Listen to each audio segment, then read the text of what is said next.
bear with us as we figure out how this is going to work for everyone. So if you don't know already, I'm your host, Jason Lapine, and with me is, oh my god, I don't even have to click on you anymore. Shawn, how you doing? Hey, you don't have to click, dude. I'm good, man. I'm good. Just chilling, enjoying the day or something. I don't know. I'm good. This is so weird because we're both here. We don't have to share the screen anymore. I know. That's good. Oh, please tell me though that you are on a wired connection tonight. God damn it. Are you not wired? You just killed the stream. So while we try to get Shawn back, yeah, do check out the new style. So we are now capturing your comments in the episode. So if anyone is not joining us live, they can now they can see what the audience is saying in the Class vs. Crass podcasts. So yeah, bear with us. This is a new format, and there's going to be some bugs to work out. So this is going to be kind of a weird episode. Now, where did Shawn go?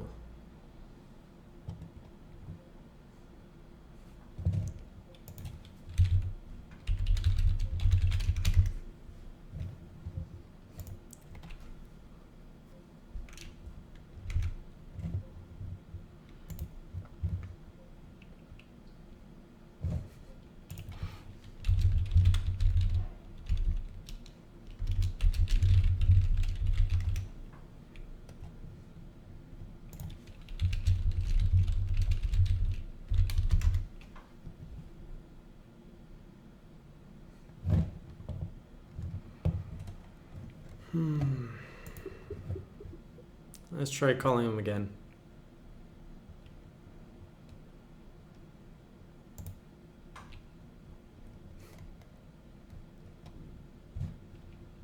Hey Mark, what's going on?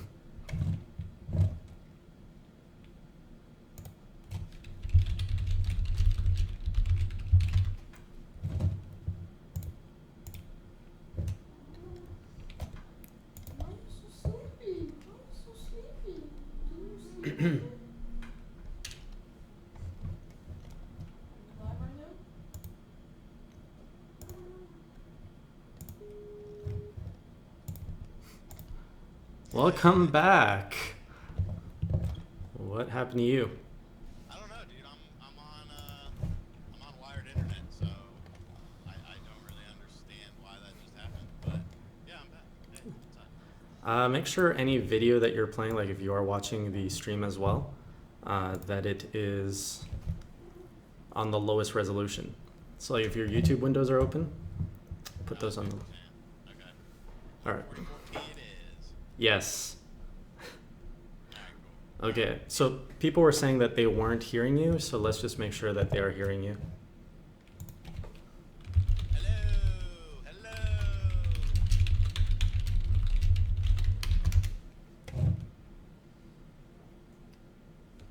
Before we get started, just make sure we got all our bugs worked out.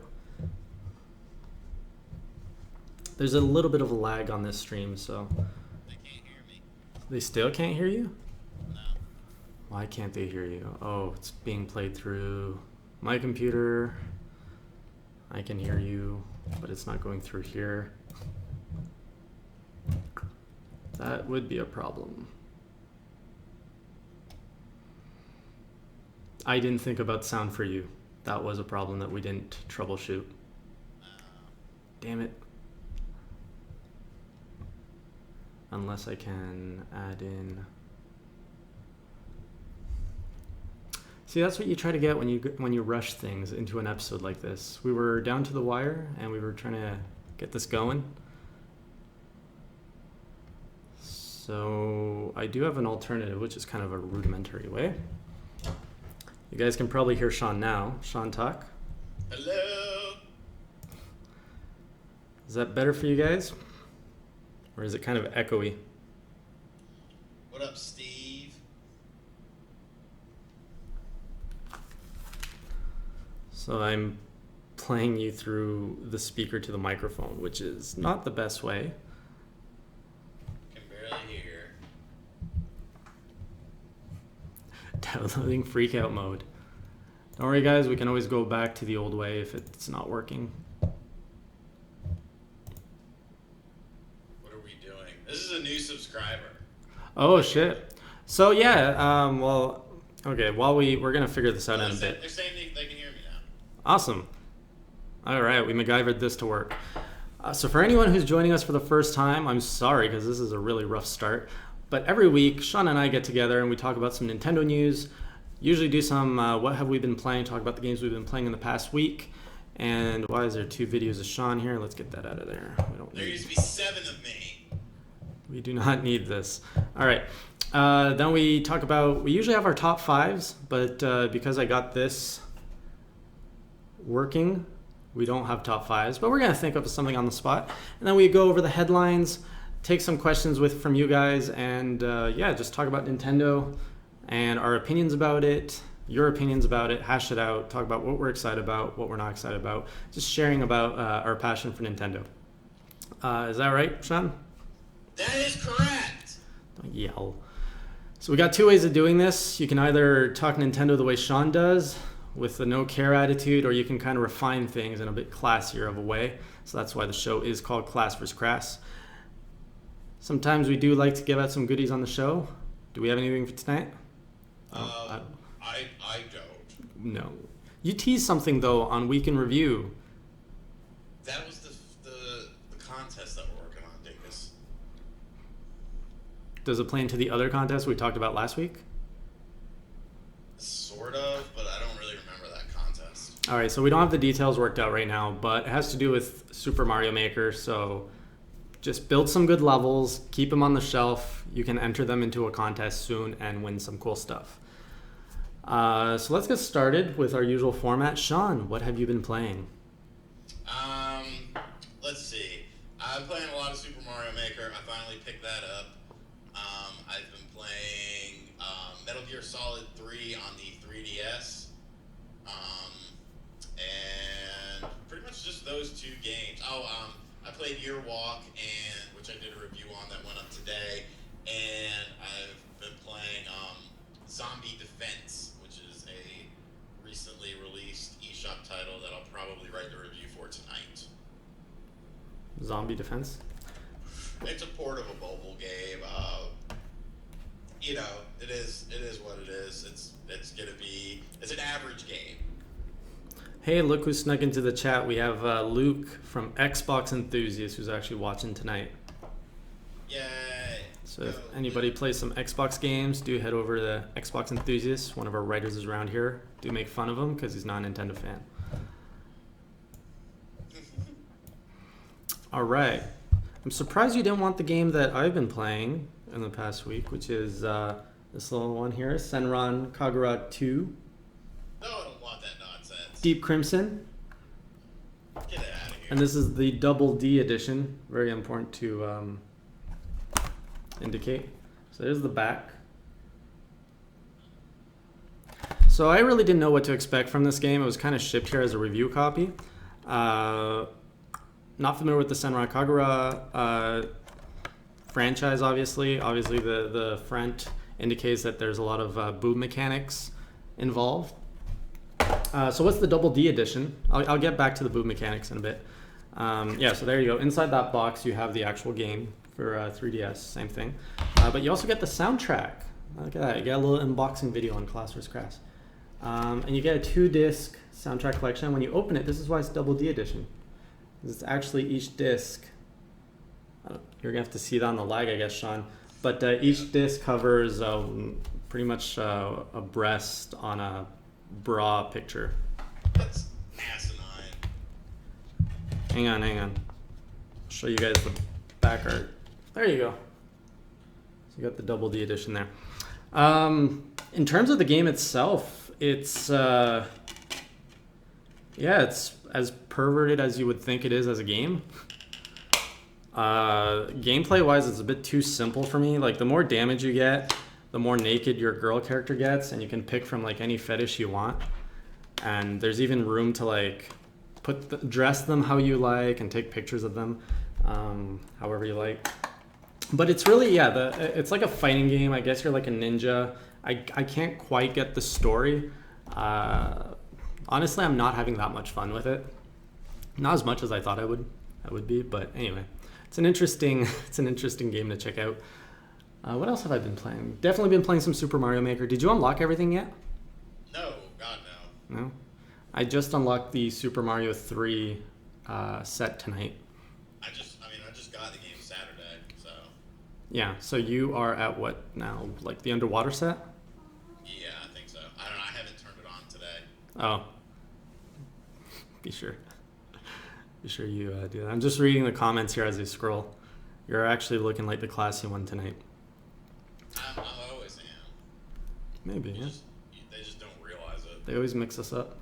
Yeah. And I think that's pretty much it that I've been playing Nintendo related. Like I said, I did get an Xbox One recently, so I have been playing some Shadows of Mordor, which is also a fun game. And some Pokemon. I'm still playing through Pokemon. And I think that's about it on the Wii U. Yeah, well, Mario Maker. That's cool. Yep. Is this a family show? Pigtastic is saying, why am I talking about on a family show? I don't think this is a family show because Sean's on it. Like, yeah. It was just like you, maybe. I could make it a family show, yeah. Right. Put a blazer on with maybe like a tie and... all right, so I don't know what we're going to do for the top 5 stuff. We might just skip that. We might shorten the show for tonight. It is Monday, too. Like, what are we doing? Doing a podcast on Monday. This is usually on Sunday. But let's talk about the big headline. Star Fox being delayed. No. Yeah. Star Fox Zero has been delayed till Q1 2016. Yeah, and that's Mr. Miyamoto, who has confirmed that himself. Said he wants to work on it a little bit longer before he releases it. Yeah. What do you think of that? On one side, it's very good that they realize that the game needs more work. I think a lot of people who have played it have sort of come to that realization that, at least it needs a little something extra. I do wish they would have came to that realization sooner before making it their marquee holiday title, because, I got into sort of a debate with some people on this, but Star Fox, bar none, would have been the highest selling Wii U game out of the new games coming out this holiday season for the console. It may not have, moved a bunch of consoles, but it would have helped.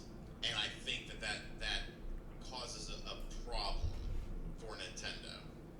You think Star Fox would have been the most selling game this holiday? On the Wii U, out of the stuff that's coming out of like Yoshi, Devil's Third, Fatal Frame, Xenoblade, Star Fox. What's the title with the biggest mass appeal? Star Fox. Mario Maker. I'm not counting Mario Maker. Mario Maker's already out. Yeah, but all of the kids, like, come on, let's face it. Games on the Wii U are really pushed through holiday because of all the kids getting games. Like, you're going to have a lot of parents buying games for their kids, and I think Mario Maker would have been picked over Star Fox. Well, yes, it would have, but I'm not saying that. I'm saying out of the games that are coming out for the holiday lineup, I don't really consider a September game to necessarily be a Christmas game. I think October, November, December games are your bigger holiday games, because really there's not that many big games that usually come out in September. What was one last year? Well, Wind Waker came out in September 2 or 3 years ago. 2 years? 2 years. HD. Wind Waker HD, yeah. Well, that's just because they didn't have many games. Yeah, but what was it last year? Hyrule Warriors and Bayonetta were both October, right? Yes. Or was Hyrule Warriors September? I think Hyrule Warriors might have been September. Yeah, because I feel that's really kind of the start of holiday season in a very loose definition. Like, obviously, yeah, November, December is way more defined, but usually anything that starts coming out September, October, that's what kids are gonna be looking to get during the holidays, and that's what's gonna be marketed everywhere. Right. I follow you on that, but I'm just saying out of the rest of the games for the year, Star Fox would have been the biggest one. And now that that's gone, do you just let it be gone, or do you try to fill that void with something quick? Well, I don't think you can fill it with anything quick. Obviously, their marketing is going to be spun into, you're going to see a lot more Mario Maker promotion. Maybe we're going to see a little bit more budget put towards Xenoblade. But that too, you were saying that Xenoblade is kind of a niche title, which I agree with. Yeah, I mean it is. And a JRPG is a niche title unless it has Final Fantasy as the main name of it. Right. I mean, like, is this the title that'll break out of that mold? Like Final Fantasy VII broke out of the RPG mold and had a wider audience appeal. No, I don't think so either for Xenoblade. And then Yoshi's Woolly World. Yoshi's Woolly World is going to be a good game, but it's going to be a good game for people that already own the system. You know what I'm saying? I don't think it's going to... Don't get me wrong, I'm not saying that Star Fox was going to be, sell a million or 2 million Wii U consoles on its own. No. Right. I'm just saying out of Fatal Frame, Yoshi, Xenoblade, Devil's Third, Star Fox would be the best representation that Nintendo had to move units. Right. That could be. I mean, I think Xenoblade will do well. I don't think it's gonna. So I think what you might see then is, I don't know if they can even turn around their marketing this fast. Well, they kind of have to. You might see more bundling with older games and newer games. Like, they're probably going to lean more on their Mario Kart 8, Splatoon, Smash Brothers, and probably bundling that in with, maybe some Mario Tennis, or I think we're going to see more of that promotion where you can kind of, you got your pillar games, Mario Kart, Smash, Splatoon, Mario Maker, and then you've kind of got your fluffer titles, like Hyrule Warriors and all these other games. So anyone who's coming new to the Wii U has a lot to pick from. And if it's like, here, get this bundle with one of our great games, and then you can get one or two at a discounted price, I think that would have a very strong marketing power for the holiday season. I do too. I mean they obviously have to change up a lot of things that they had planned. Yeah. But I don't know. It'll be interesting at the very least. I'm not too worried about new Wii U users. Anyone who's coming into the Wii U family, there's a lot there for them, and there's very strong marketing, especially against competitors. Like Xbox and PlayStation are bringing good games, but obviously the Wii U's been out longer. You've got a fuller library. For existing Wii U owners like ourselves and probably everyone in the room, what do we have to look forward to? Not so much. I think we're going to be... and what's on the 3DS this holiday season? There's not much there. Well, there's Yokai Watch. Yeah. The Triforce Heroes. Something else. Yeah. I mean, there's some decent stuff for the 3DS. Decent, but nothing that's like, wow, that's like, I don't want my Wii U game, so I'm going to go for this 3DS. So. Right. But I mean, once again, the 3DS is the premier, handheld. I mean, it's already sold at last check 53 million units worldwide. So, yeah. But you actually just remind me of another topic we should talk about too. We'll get to that in a minute. Cool. Because I do want to talk about my opinion on Star Fox. I don't think it was that well received at E3. Most people were very lukewarm about the controls, including myself. They weren't that intuitive, and when I played it a second time, I went in with the expectation that I need to change my way of thinking about this game to let it teach me, and I was I was impressed the second time around with the controls because I figured them out. But still, that doesn't make a game intuitive when you have to actually think of how to adapt to the controls. So I do hope that we're going to see...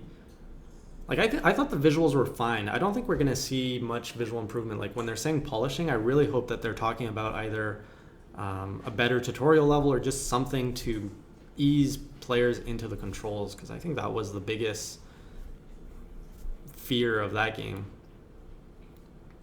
Yeah, I mean, I never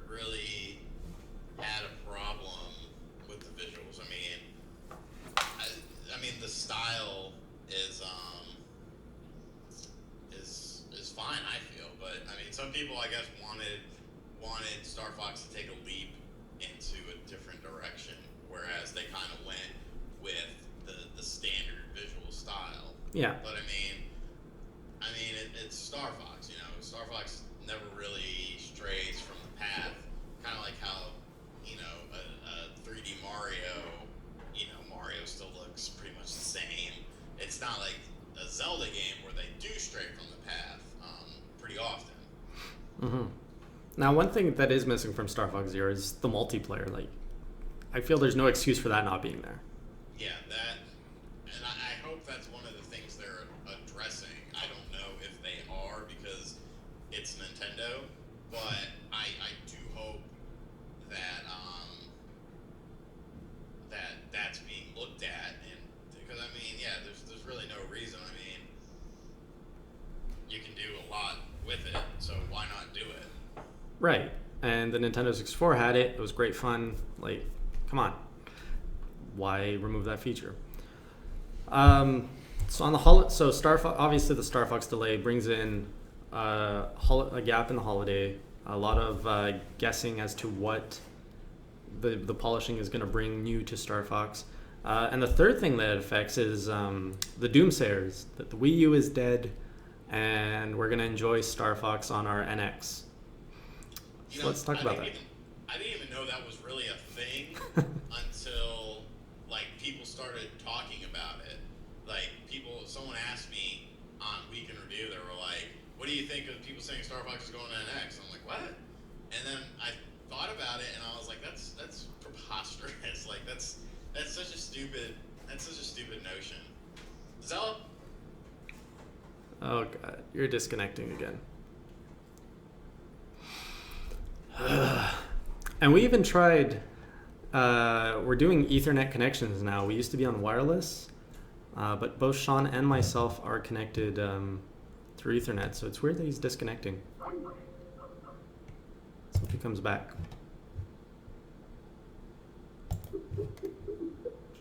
Let's see what you guys are saying. Yeah, we didn't even touch up on the indie lineup for the holiday. There is Fast Racing Neo, which is a great game that's definitely coming out.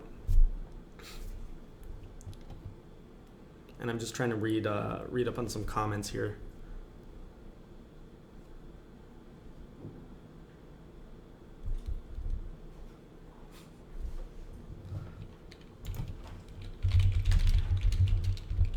That's why we call him Crass. Can't get proper internet connections.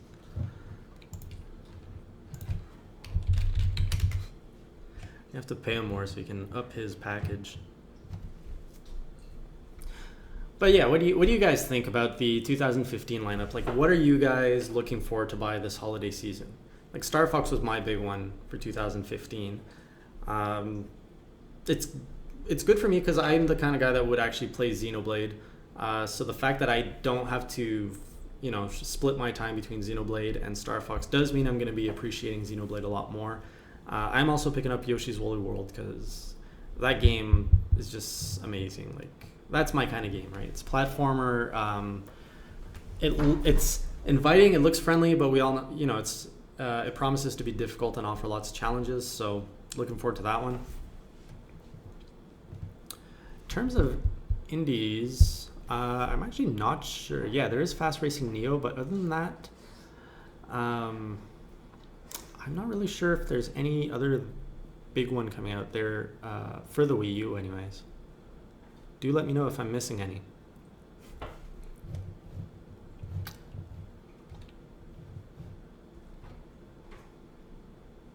Oh, there's also Skylanders. That's another one, but that's not cheap and it's not for everyone. But the racing component of the new Skylanders Superchargers, you know what? No, that's not something you'd pick up either. It's good if you have like kids, but it is a little bit too simple, especially if you have Mario Kart already. So let's try to get Shawn back up here. Looks like he just came back. I did not kick you out. What's going on here? And because this is live, as you know, anything can happen. It's kind of sad that we have to say that every week. Here we go. Hi. Welcome back. Did Did you enjoy your smoke break, sir? Yes, I did. I smoked crack. It was delicious. Yeah? So now you're good for the audience? What were you saying? I don't know what we're talking about. Well, you kind of froze on the frame of something like this. Oh yeah, you can't see me right away. I can't see you. What were we talking about? We talked about the NX, Star Fox on the NX, the doom that this is all happening, that the Wii U's dead. Oh, you were saying that that something about me saying that Zelda might be on the NX. How is that not a possibility? I mean, No, we don't. No, we didn't talk about Zelda being on the NX. We both agree on that it's very possible we'll see Zelda on the NX. Yeah, but Star Fox, hell no.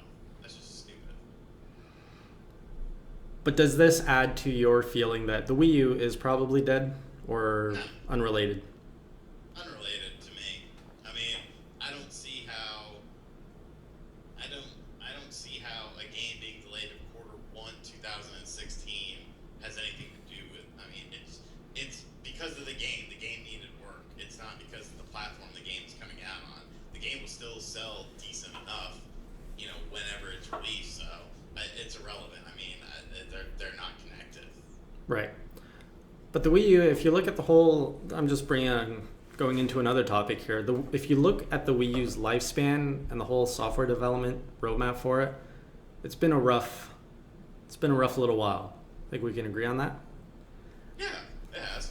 Do you think we're going to see that same kind of? How is Nintendo going to avoid that with the NX? Well, I mean, fool me once, shame on you. Fool me twice, shame on thee. Like they have to learn. They have to have learned from these mistakes. But is it really mistakes or is it out of their control? No, it's mistakes. Because I don't see, I really don't see how they're going to bring third parties back if the NX is anything vastly different from the Xbox One and PlayStation 4. Well, ease of use and things like that. I mean, there's a lot of small things they can do to make third parties interested in them again with the NX. It all depends on what the NX is.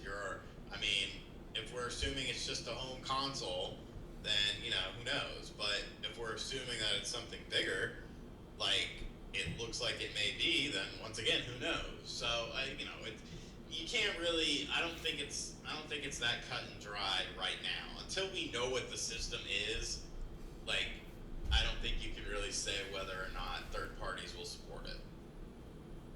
What if it's a home console? Since that is one possibility. What if it's a traditional home console that it plays games on your TV? It depends on how spec-wise relevant it is to what else is out there. It depends on. I mean, you can't look at it from the business perspective. I mean, it's not like Nintendo's gonna be like, all right, so we're making this new console. Cool. All right, but we're not going to tell third parties what it's about, what the specs are going to be, how it'll be comparable to that, how easy it'll be to port things to that. Yeah, it's a great idea. Let's do that. I mean, the companies are going to know. So once you find out what the console is and what games are coming to it and who's on board with it, then you have to start creating buzz and market and hype to create sales for the system. Right. Because third parties always are there at launch because it's easy money. Think of all the third-party games for the Wii U that were there at launch. Easy money. Think of all the third-party games that were there for the 3DS launch. Easy money. So, they'll be there initially. They're always there initially. But it's once you get past that initial stage and they see the market trends and they see how the console is doing, then you see if you're going to get the real support. Because it's not that hard to create a port for whatever the console is going to be. It's, are you going to see more ports? Are you going to see more games? Is all dependent on the market and what the system is and how it performs. Very well said. So with that, you said you had a topic that came to your mind a while back. Oh, yeah. Well, we were talking about the 3DS briefly, and one of the things that was interesting is that in Hyrule Warriors Legends for the 3DS, I don't know if you saw this or not, but you can only use the 3D effect if you have a new 3DS. What? I did not see that. No, I didn't see that. Yes, you can only use the 3D effect for Hyrule Warriors Legends on the 3DS if you have a new 3DS, because I guess of the extra processing power that the system has, it's able to do that. Do you feel that that is a good idea? Do you feel that they should have just said screw it and just not use the 3D in order to create a better game across all boards? Do you think that that is a incentive for people to upgrade? Wow, you're actually asking me a very well detailed question. I'm very much impressed. New format. True. Okay, so just so I understand, it's still available for the old new for the 3DS. Yes, it's still playable, just you cannot have the 3D effect won't work. Okay, so you need a new 3DS just to get 3D, but it works on 3DS and new 3DS. Right. I think that's great because, well, you're not alienating your whole 3DS market. You're offering a little bit of extra to the new 3DS market. In my opinion, the regular 3DS, I don't know anyone who's actually played with the 3D feature on. Now, there might be some people in this chat room who use it, and if you do do you use it? Yeah, that's all I use. You always play your 3DS games with 3D. Yes, and actually, the reason I'm playing through Metal Gear 3 again, or Metal Gear Solid 3 again, is because I love the bigger screen, I love the analog nub, and I love the extra 3D. The 3D in that game is so deep, it helps draw you into the world. Like, I got that slider all the way up. Yeah, you're talking about the new 3DS, though, with 3D. That's... Oh, I see what you're saying. No, I did play. I played the original 3DS with 3D all the way up too. all your games, really? Yeah, No problem. all of them. Okay, so I tried. I think Mario Land 3D is the one I got the most time in with the 3D.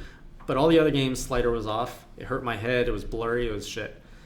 The new 3DS, the 3D feature actually works. And there are actually some games that I enjoy playing full 3D on.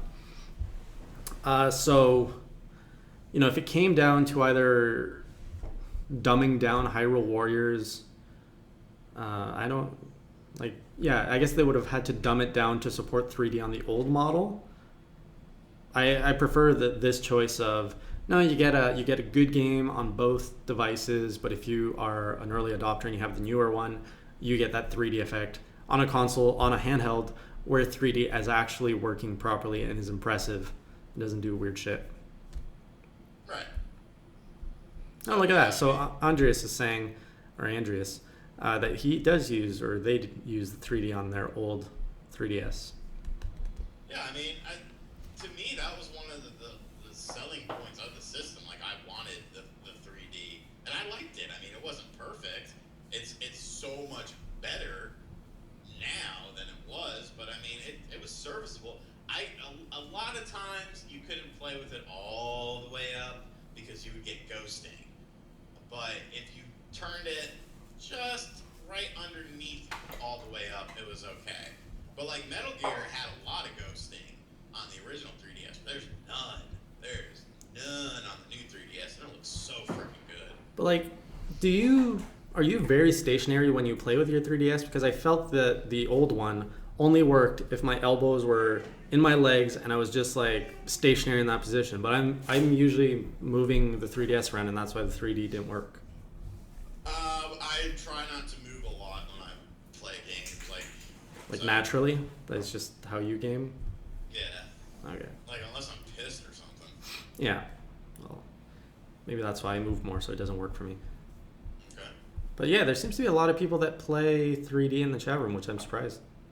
Yeah, 3D's shit, man. Well, most people I talk to don't. Like, people I meet in person don't use it. It's because they're Canadians. Yeah, I guess 3D is just too wild for us. We like it nice and plain. Alright, so we got one more topic I wanted to go over. Are we covering patents at all today?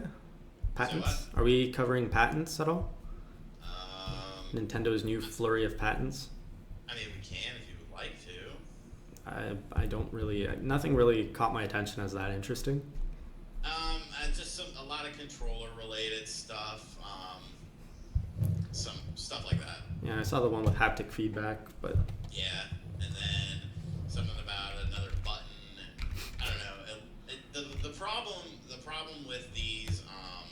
what up, Razzle? The problem with a lot of these patents is that a lot of people look at the visual of the patent, which you can't do. You have to read the words and completely ignore the visual, because the visual is just there to supplement the words, not the other way around. So, I mean, what you're seeing in the patent, the drawing or design, is more than likely the complete opposite of what it's actually going to be. You have to just read the words for what they are. And a lot of people are paying attention to the visuals, like, look at that, it looks like this and this and this. And it's like, it looks like nothing because it is nothing. It's just a drawing based on the words, not the other way around. Right. Right. So, yeah. And Agent Ironcat, maybe I need to learn how to hold a 3DS better. So if you could send me a drawing of how I'm supposed to hold it. It's like this. This 3D sucks. It's really weird. I don't know if it's after the Wii was introduced, but I started gaming like this with like one hand behind me that would hold. This would hold the Wii pointer, and then I'd hold like the nunchuck like on my leg, and it just like play like this. Unless I had to point I can't play Metroid Prime Trilogy obviously that way, but Smash Brothers. Alright, so another topic. Yep. Which I don't think you know about. Oh. Mega Man Legend or Mega Man Legacy Collection is coming to the 3DS, and Capcom announced that the game will feature Amiibo support for the Mega Man Amiibo. Wow. It's just 10 new challenges that will be unlocked for Mega Man Amiibo only collectors or owners. But that actually got me thinking, because if they release that game and re-release whatever the hell they do with Amiibo, I don't understand the stocking of them. I farted in its mouth. Of course you would laugh at that. Such a child. But think about it, if they re-release the Mega Man Amiibo, or do a pack-in with the Mega Man Amiibo and the Mega Man Legacy Collection, that's gonna sell. That's not only gonna sell the Mega Man Amiibo itself, that's gonna sell that game. So that got me thinking, could that be a way for Nintendo to court back third parties with Amiibo? Because let's face it, as much as I detest them and I don't really care for them, they sell. 7 million Amiibo have been sold in less than a year in North America alone. So, if, like I said in my article, if Nintendo were to create go to Capcom, or I was going to say Konami, but, they're not making video games anymore. Who now? Who are they? Huh? Who? Irrelevant? Yeah. Konami. But yeah, let's say they went to Sega and said, okay, we're thinking of making an Akira, Amiibo for Virtual Fighter. Would you be interested in making a Virtual Fighter game where we could work this out, blah, blah, blah? I think that could actually be a very interesting leverage tool. Because think of it like this. It's sort of already happening with the Skylanders Amiibo shit. That's going to sell based just on the fact that you could be Donkey Kong and Bowser and have a figure that works both ways. Well, they're going to have to change their marketing if they want that to sell. Did you see how you can get Donkey Kong and Bowser? According to information. The only way that you can get a Bowser slash Skylander Amiibo, is you have to buy the Wii or 3DS starter bundle, which is only half the game. It doesn't include any of the single player campaign. It's just the multiplayer racing aspect. And they're not selling the Bowser Amiibo slash Skylander individually. At least the last time I spoke to Activision, that's what they said in that last interview, which is a month ago. Now that might change, and I wouldn't be surprised if that was just they're keeping their cards close to their chest. That's so stupid. But okay, let's not use Skylar as an example. But based on just what I've said, are you in agreement with me that if Nintendo were to create Amiibo for third-party characters and market that to them as saying, hey, bring your game to our platform, we'll do a bundle package, we'll do this, we'll do that, do you think that that could be a way to entice them? Yeah, it can definitely be. Let's do a shout out to. I really hate pronouncing things I'm not sure how to pronounce because then everyone makes fun of me. Thank you.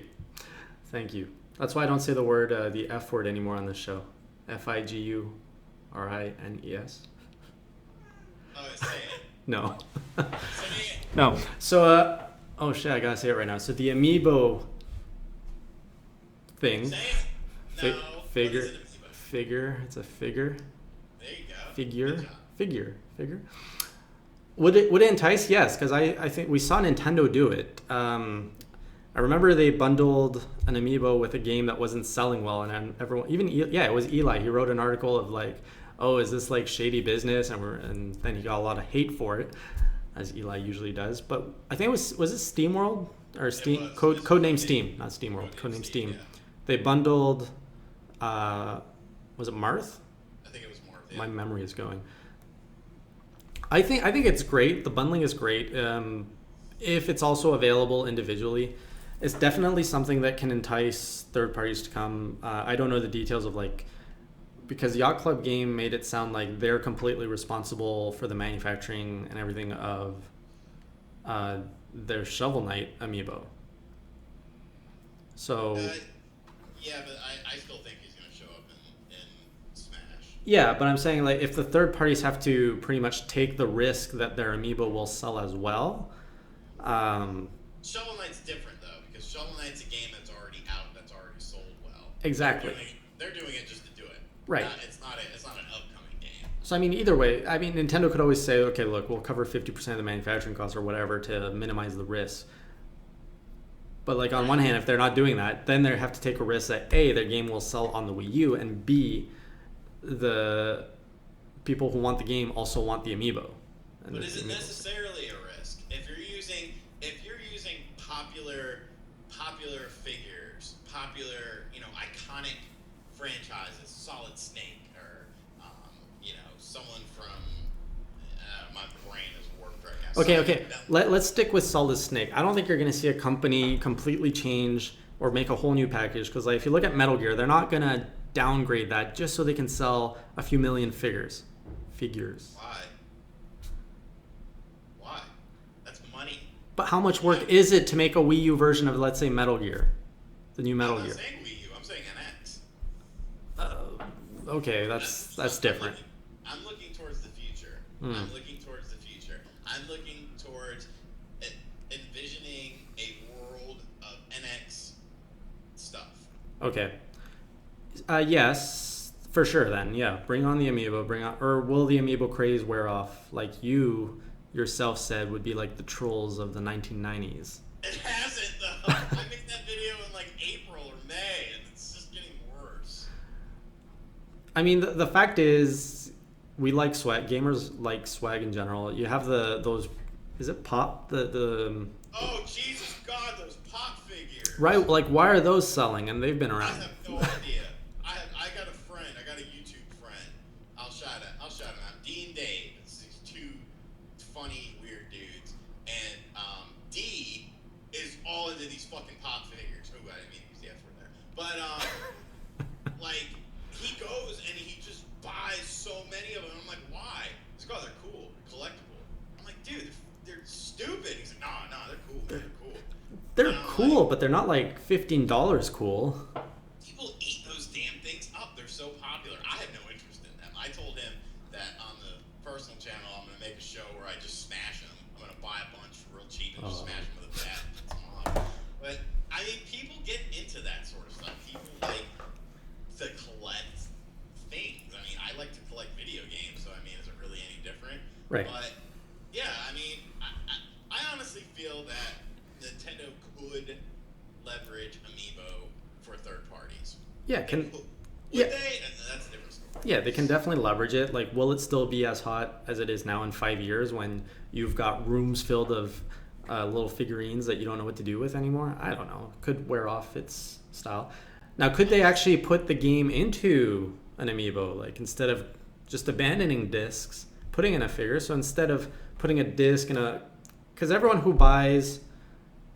Okay, maybe not everyone, but when you buy, the people who like to not buy digital, it's because you like to hold something, right? You like having the game on your shelf, you like seeing it. So would you be that against having an actual little figurine showing off your game instead of this rectangular shape with the name on it?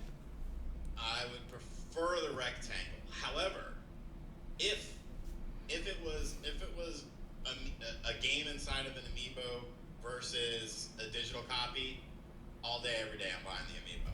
All day every day. Right. So I will always choose physical when possible.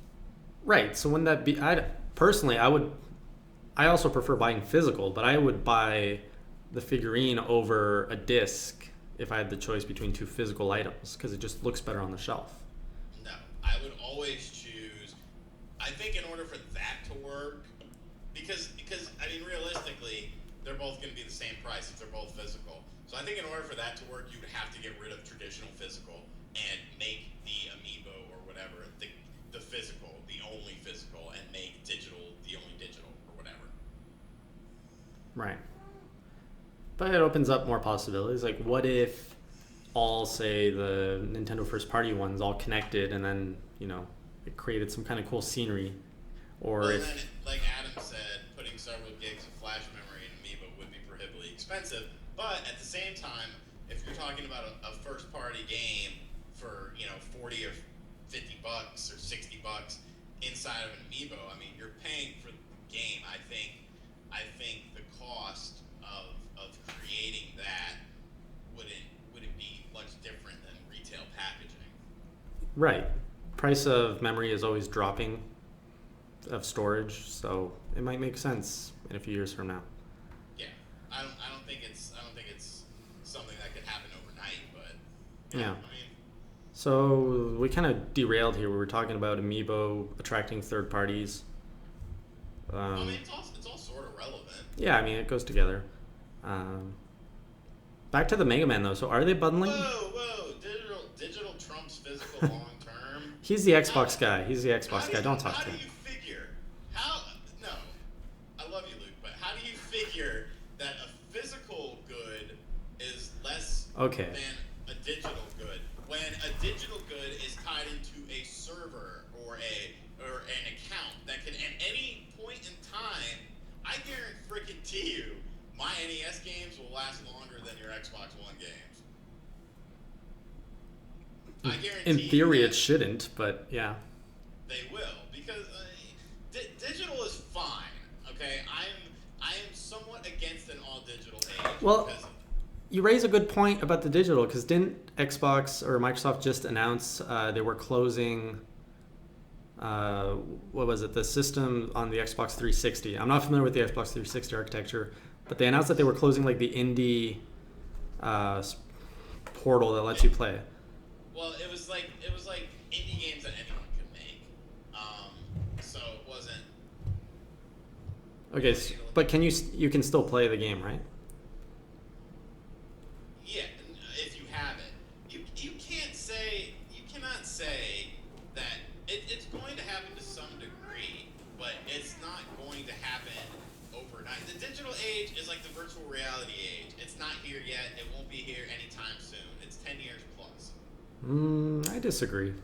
I do not, because the PSP Go was the first attempt at an all-digital thing, and it sucked and it failed miserably. Before its time. It was before its time. It doesn't matter. It's still relevant in this conversation. You still have, God, Jesus, look at the sales. Okay, I've gone over this before. Digital sales. Let's look at Smash Brothers, a big Nintendo IP. 20% of the 3DS version of Smash Brothers was digital, and that was considered a resounding success. So you're going to alienate 80% of the physical market because you want more digital stuff because it's cheaper. You would rather lose that 80% physical. EA and Activision have both gone on record as saying that 10 to 15% is the high end of digital distribution. You still have huge areas in America alone that do not have access to high-speed internet. I can drive 10 miles down the road to my day job boss's house, and he has this crappy-ass internet service. And I ask him why. So why don't you have digital internet? Why don't you have high-speed internet? Because it's not available at his house, and it's not like I live out in the freaking sticks. You got to think of how many people do not have access to high-speed internet. It's not like Google Fiber is in every freaking household in the world. There's no way and no shape that any console coming out within the next 5 years should even think and consider being digital only. I mean, there's ways around. This is the PC. This isn't the PC. This isn't the PC. There's ways around the whole not having fast internet. But you're raising good points. The only reason it hasn't happened yet is because the largest market in the world is bound by limited connection speeds. Is that going to change anytime soon? Is that going to change overnight? No. It's not. And it's probably easier to just stick with what's been working for the last 30 years than try to evolve to a system where you can go to a store, download your game to a flash drive, and then bring it home or anything. So okay, Nintendo digital sales isn't quite accurate. So what about EA and Activision? EA and Activision have both gone on record as saying 10 to 15% is the high end of digital sales for their games. High end. But what is that growth? The 10 to 15%, like what was it 2 years ago? Are we talking about digital adoption rate of 10% a year? Or is this over like the last 5 years? Like how fast is digital adoption going? I can't really say. I don't think we know. No. I don't think we know. I'm just going. The article I read was going by what is current, by like current games. So EA Access, PS Plus games of gold, all digital. Yes, they all are all digital, but they're options. They're not mandatory. That's the whole point. People use PS Plus. People use Games of Gold. Games of Gold, why the hell wouldn't you use it? It's free. You can have, all because you have, look, before I upgraded my internet, I was able to play, I owned an Xbox 360, I owned a PS3, I owned a Wii U, I played games online. But in order for me to download a game, it took me hours and hours and hours and hours. It's not like all because you have standard cable internet, that means it's fast enough to be reasonable to use all this stuff. Yeah, right now the system doesn't work. Can it work in a way where you can start playing after 10% of the game is downloaded, stuff like that? That would have... Some games do that. Yeah, and I mean, for that to work, I think you'd have to get more developers building their games so that works. Because if you look at how movies work streaming, you're not downloading the entire movie before you watch it. It buffers a certain rate, and then you start watching it, and then as you're watching, it's bringing the rest of it, right? Streaming. Right. But I think, digital gaming is going to happen. It's happening in all the other industries. Are we there yet? Are we there in 10 years? That's where the argument really is. Right. In 10 years, I can see it. But yeah. I don't see it anytime sooner. That's just me. Maybe I'm wrong, but I doubt it. No, next 2-3 years, I don't see it either. All right. We're running out of time, or sort of. Some audience questions. Yeah, sure. Pass up your topics. Yeah, and it better not be stuff that pisses me off either. Or else I'll go It off. better be stuff that pisses him off. It needs to be, because evidently, like last time we did this, I was bored or something. Someone commented, Shawn seems bored, like he's just there. Oh, is that why you're not playing any games tonight while talking to me? That's really... did that get to you? It did get to me, because I'm like, how was I bored? Like, I'm sure I bitched about something. No, I think it's because you're usually looking down at like the Wii U or the 3DS and you're gaming on the show and then smoking. Well, I did a little on my phone just because my dad's been bothering me. Yeah, didn't notice. Supposedly they're afraid of upsetting retail partners. Well, it would piss them off. Places like GameStop, if everything's all digital, it would become irrelevant. Well, they'd have to rethink their business model. Yeah, well, that's kind of why they're doing retro. Trying to do retro games again. That's my argument to anything. If you lose jobs in one thing, you gain it from like somewhere else. And I always go back to the analogy of if everyone was afraid of the horseshoe maker losing his job, we wouldn't have cars. I was very afraid of the horseshoe maker. Yeah. Losing his job. Have your ideas about the NX changed? What were our ideas? I don't know. That it wasn't going to be something traditional, I guess. No, I still think it'll be something different and unique. I think How it will be, I have no idea. And I think the best conversation, if you want a more in-depth opinion on that, is to really go back to our episode with our guest, Shane Lewis. We had a good 30-minute discussion on what the NX could be, and Shane had some really good insights and ideas for it too. And if you don't know who Shane Lewis is, he is of Rerez TV, which is a popular YouTube channel, slightly bigger than ours, just a little bit more subscribers. And he will actually be at the upcoming Enthusiast Gaming Live Expo in Toronto, Canada, from November 13th to 15th. So if you are in the Northeast area, if you are in the Canada area, Canada, make sure you get some information on that. eglx.ca is the website, and there's going to be a bunch of YouTubers there and shit. It's going to be a real hype event. Man, you read my mind. I was just about to make a plug for EGLX. Definitely do check it out, eglx.ca. Not only will there be YouTubers, there's going to be cosplayers, lots of esports league or esports players there. It's, I think, one of the biggest Smash tournaments, definitely the biggest in Canada, and one of the top 5 biggest in the world is happening at EGLX. So if you're into Smash, watching Pro Smash, or you play it yourself, do check that out. And because of EGLX, we will actually be bringing in guests from that event here on Class vs. Crass for the next month or so. So I'm a bit excited for that. I think our first guest might be TriX. That's who I want to get out on here. Ah, cool. Yeah, you ever talked to him? I haven't talked to him, but he seems like a cool dude. Cool dude, good speedrunner. Yeah. Hold on. So we're at, will the next handheld have backwards compatibility to play DS and 3DS games? Okay, that was the question I was looking for. Depends on what it is. I would hope so. I think the 3DS saw a lot of success with backwards compatibility.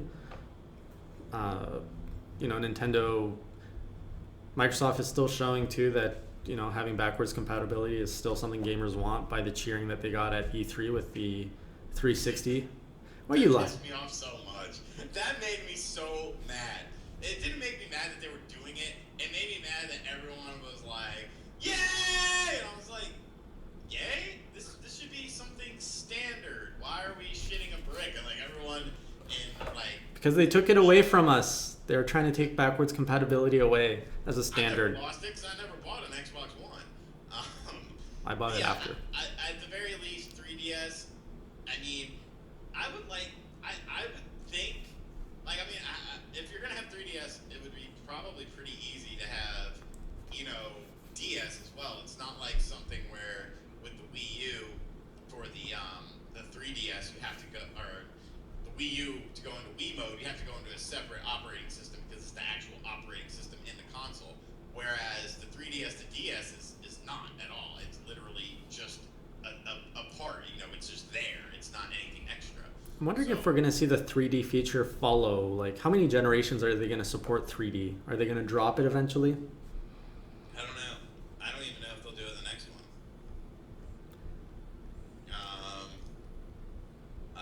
Why hasn't Call of Duty had a Mattel Hyperscan port? That's a good question. The Hyperscan, I feel, had a lot of potential. No, fuck the Hyperscan. Do you think there will be a new proper Metroid in the next couple of years? Hopefully. Metroid Other M2? I would love to see that game come back. That's such a dick thing to say. But I would too. I loved Other M. I really didn't mind Other M. It's one of the games I 100%ed. Thanks to digital backwards compatibility. Yeah, well, I'd rather have real backwards compatibility where I can use the shit I already own. Do we think Nintendo will announce anything at EGX this weekend? No. Because they're saving it for EGLX. No.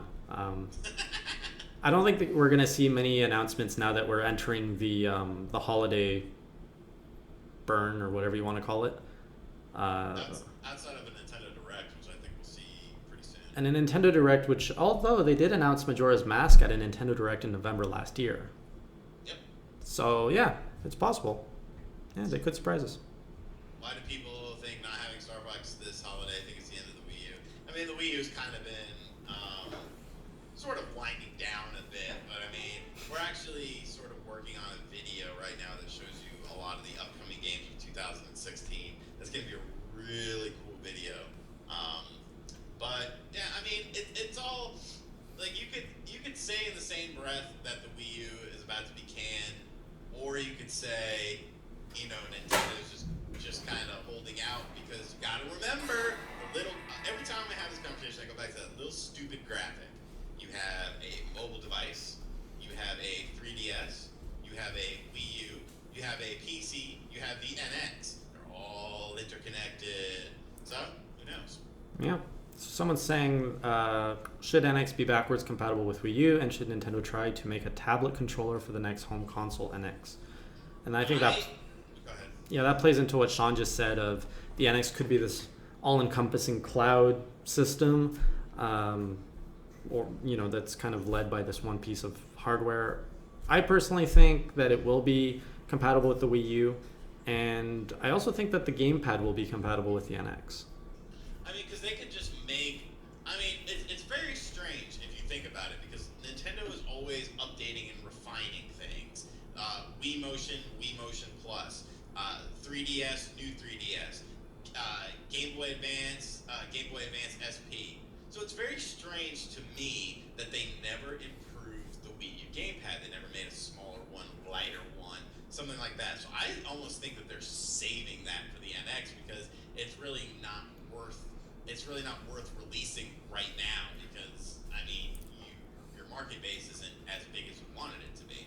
Yeah, it's either they're doing what you're suggesting, or they realize this gamepad thing was a massive mistake and they're just gonna steer clear of that. I don't think it was a mistake though. I really enjoy it, but do you actually at any moment say, I love that I'm tapping a screen? I don't usually like as a controller, like off-screen TV is awesome, but as a controller, it adds just that touch screen. Does that feature really make your day? It did for the DS and the 3DS. It did, but for the Wii U? Is there any game that you played in the Wii U where you were happy to have that touch screen to touch? Cubeman 2, Super Mario Maker. I agree. Yeah, Super Mario Maker. Yeah. Games where you have to create stuff. It's very good. And like Splinter Cell actually used it well of all games. I liked how, like, think of a stealth game. Like there's the problem is that Nintendo even themselves are guilty of this. The problem is nobody ever used it to its real full potential. And that's the problem. You could have made some really interesting and innovative things. And even if you don't, like a simple, like when I play another console, like I feel like I'm missing something when I don't have the gamepad, because the gamepad could be a map, or like Brazel said, an inventory screen. It's a convenience, is what it is. And when it's used properly, it's amazing. You don't have to press a button to bring up the map. You can look at the map on the thing. You don't have to press a button to bring up this menu and this menu. It's all right there. And if more companies, like I don't demand that companies make these awesome, gamepad only experiences. Just use it to its strengths, and it works. And you got to figure, the Wii U gamepad has probably been in development since 2011, 2012. Whatever it costs to make that has probably been, slashed in half. So if you can make a lighter, better gamepad, better battery life, kind of like what Eric on the website did an article on what he wants to see in a new gamepad. Like, it could still definitely work and still be a very viable. You gotta think, like, I don't have the gamepad next to me, but think of how thick the thing is. Yeah. Think of how wide it is. You could cut down a lot of that and just a redesign. Still keep the screen the same size, and it would be a lot more comfortable for people who don't find it comfortable. Right, but as a controller, like you said, it's a nice to have with the maps and everything, but that's not a controller aspect. That's having a second screen is cool. As a controller, it's useful for creating things. So give me the Pro Controller as my standard thing, and let me use a tablet. Like, we all have so many screens in our homes. Let us use phones and stuff to have that second screen. Or if the NX is some kind of device that you put in your living room, put the screen on the NX, on that, so it serves as both the console and you can look at a second screen for it. But I don't think it needs to be part of the controller. Does it need to be? No. Should it be? In my opinion, yes. I like the game. And as Lucas is pointing out, it also divided the system's resources. It shouldn't. I mean, if you're going to do that on the NX, don't. You know what I'm saying? Don't divide. Find a way. No, find a way around that. So like Star Fox Zero, I think, is the best example of where they're dividing resources, because they are showing two views of the same game on both screens.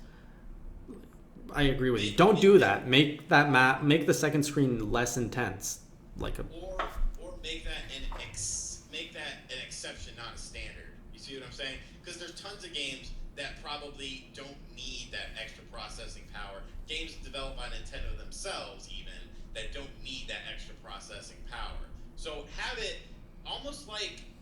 so you can harness it if you need it. If you really want your game to be able to use resources from both, cool. Be able to do that. If not, just have it so it's not putting pressure on that. So it's not so resource heavy that you can program the game to rely more on the console than the controller. Yeah, I got distracted by the cat. Fuck the cat. You still got rid of it? You still have that thing? Yeah, can't get rid of it. Soon though. Pretty much. All right, so we're at time. Any other last questions you want to take, Sean, before we wrap it up? Little touchpad on the DualShock 4 has been used very little. I love how zero punctuate. The guy Yahtzee from Zero Punctuation refers to that thing as. He always says he wants to has to use his tongue on the controller. You should check it out. I gotta link you to that guy. He makes good videos. Actually, I was in a live stream with Shane last night, and he was talking good about him. So Yahtzee, yeah, he's a good guy. All right, so how do we wrap this up? Yeah, so let us know. So that's it for Class vs. Crass today. If you don't like the new format, you don't like watching us, you just want the audio, you can catch us on SoundCloud. Just Google Nintendo Enthusiast, or you can go to nintendoenthusiast.com. We're in the top right. There's a link, simply because I don't remember the SoundCloud link off the top of my head. It's usually up a few hours after we end this podcast. For those who are listening on SoundCloud, if you don't know, we do have a new look over on YouTube now. You can actually follow along with the viewers' comments. If you don't catch this episode live, it's there for a visual guide. So we are trying to up the quality of this show. We also have some space down below, Sean and I. If you have any ideas of what you would want to see there, let us know. We're definitely open to maybe streaming games while we talk, or having a few face-offs, maybe adding a little 10-minute face-off section to Class vs. Crass where Sean and I duel it out in something. Let us know if you have any ideas for how you would like to see Class vs. Crass improve. If you don't like the format, let us know. I don't know what it'll do, but let us know anyway. You can follow us. We're not. I like this format. I'm not changing it, but yeah, let us know anyway. Do subscribe to our channel. We do. Indie Corner is back now on a bi-weekly basis, just because I think it makes more sense for the amount of news that's coming out. So it's not out this week, but Indie Corner will be out next week. So bi-monthly is what you mean to say, because bi-weekly would mean that you're doing 2 a week. No. I think so. That's not how the banks work. When they say bi-weekly, you're paying twice a month. Huh. I mean, when you think of the grammar, it makes sense 2 a week, week, but I would say bi-monthly then, just to be safe. You get an episode every 14 days. There you go. You can still see Sean's stupid face, though, every week on Week in Review. So you got that. And what's going to be filling in the gaps between Indie Corner is going to be some special features, or Crafty Koopa, or YYY, all sorts of good stuff. Do subscribe to Nintendo Enthusiast if you want to catch any of that. If you want to talk to either Sean or I am on Sean and myself. I'm on Twitter at Jason_Lapine. I'm also on Facebook now. You can find a page there where I can talk to you guys and share stuff. Sean, where's your stuff? Where can we find you? Facebook.com/SeanLongNE, as I typed it in the room. I'm at SeanLong85, and you can also subscribe to this channel if you like retro gaming stuff. I do some retro gaming stuff on this channel, and it's kind of cool. And you can feel like if I'm doing a live stream, I'm probably on this channel. I'm actually going to start live streaming some Mario Maker at some point this week, probably on this channel. And yeah, the Mario Maker content contest stuff. Trust me, guys, it's going to be worth the wait. The grand prize, if we can get all this worked out, it's going to be pretty damn cool. I think you guys will really dig it. So just give us a little time. We're still working. We're working with some other people that are helping us, put this in motion. So give us a little time, and we will. Jason is by. He is not by. Sorry. Just strictly gay. All right, so. Oh, you're so funny. Also, EGLX, do head over to... Hey? What? Happy. I'm happy? Yeah, because it's 1950. Go over to eglx.ca/celebrities. If there's any guest in there that you want to see here on Class vs. Crass, that you want to ask questions to, or that you want Shawn and I to interact with, do let us know over Twitter. Leave a comment on this video, because we do check all the comments you guys post. Or Facebook, get in touch with us. Let us know. I'm going to be trying to get Trihex up here first, but if there's anyone else you guys want to know, or if there's anyone you want to see at EGLX, Enthusiast Gaming Live Expo, give us a name. We'll track them down and see if they can join us. Anything else, Shawn? That's it. All right, so have yourself a good week, a good gaming week. Remember, keep it classy, or as Shawn would say, Keep it crassy. take care. How do you stop this thing?